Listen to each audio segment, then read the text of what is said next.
Okay, next we've got Other Faroe Latvia Islands versus. better known for their penguins than they are for their players. Yeah. So I mean that says a lot, doesn't it? Get the Penguins in goal, they might have half a chance. Yeah. And when you're saying Portugal were European champions, I still cannot believe that, you know. Yeah, I mean, incredible game. But... Come on, it was the same with Greece being European champions. I think, in my opinion, almost as bad as Arsenal winning the FA Cup. And with Denmark, you know when Denmark were invited from vacation to participate in the European Cup and they won the European Cup. I think Portugal are a bit better than Greece, and I mean they've got Cristiano Ronaldo.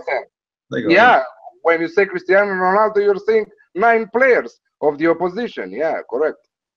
Well, listen, that's the next question, though. Do we know the likes of sort of, Navas playing for Costa Rica, Ronaldo playing for Portugal? Do we know whether these are confirmed or not? No. No. Do you think it's a no based on, obviously he's just coming from the Champions League, isn't he?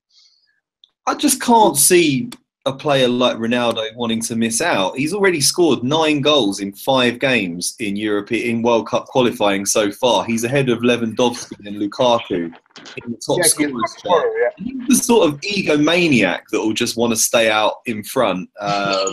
His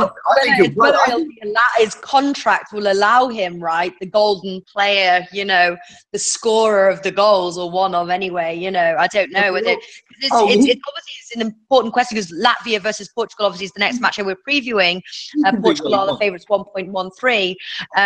But yeah, it's whether the likes of Ronaldo will be present in this match. Well, if he wants to play, I'm sure he'll be playing. I think there's nothing that Real Madrid could ever or would ever want to do to stop him from doing that.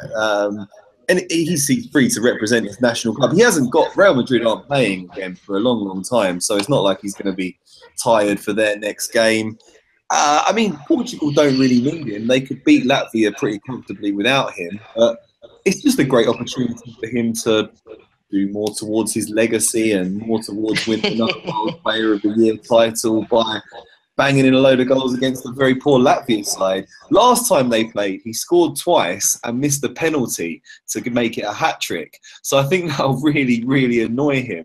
So I think he'll want to come back and try his hardest to get the hat-trick. You can get odds of 6-1 on him scoring a hat-trick here, and I quite fancy a small stake on that.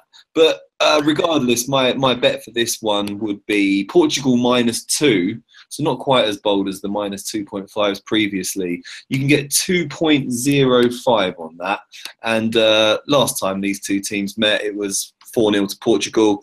They pretty much killed them, and don't see why they can't do it again. Latvia's defence, I mean, their captain used to play for Colchester United.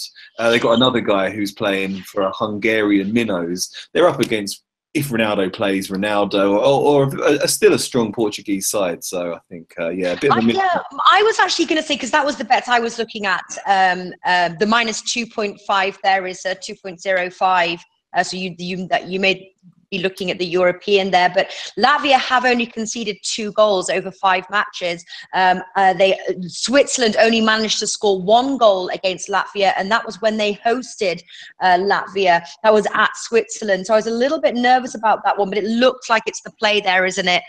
Or you can do Latvia have conceded 9 goals in their 5 games, and 4 of them were against Portugal. So I would have thought, I think, they've had a couple of friendlies where they haven't conceded as many, but in a competitive match like this, I think Portugal can take them apart.